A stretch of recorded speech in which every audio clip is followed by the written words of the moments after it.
Let's bring in NBC's senior Washington correspondent, Hallie Jackson now. Hallie, President Biden's approval rating, 41%. Yeah. He'll be 82 years old if he is reelected. Let's talk about the hurdles and the challenges that the president faces as he launches this reelection bid officially.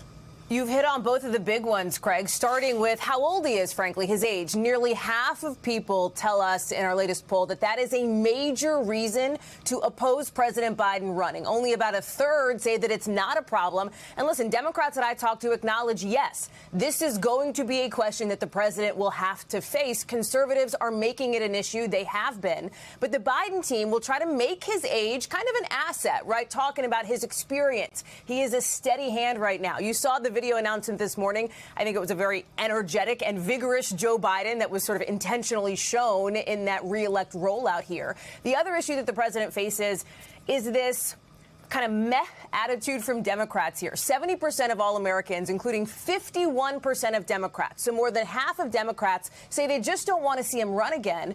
Most of those Democrats, however, say they would probably vote for him anyway in the end, which is, what's going to matter here 16 months from now, Craig. Let's talk about the national mood today, Hallie, versus 4 years ago. How much does that change the president's reelection strategy, or does it change it at all?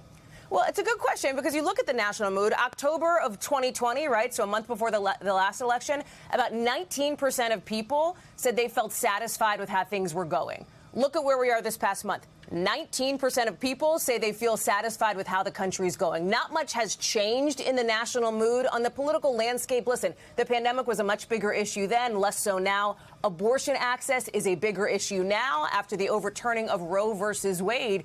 But bottom line, you are seeing President Biden rerun some of his 2020, frankly, successful pitch, the battle for the soul of the nation. You are seeing Republicans rerun, frankly, the same candidate, right? Donald Trump, who is the front runner right now in the Republican race and has united the GOP around him at this moment.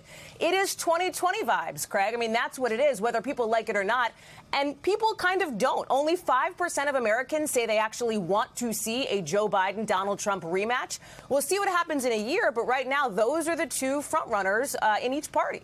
It does feel like we've been here before. Our senior Washington correspondent, Hallie Jackson. Hallie, thank you. Hey, thanks for watching. Don't miss the Today Show every weekday at 11 a.m. Eastern, 8 Pacific on our streaming channel, Today All Day. To watch, head to today.com/allday or click the link right here.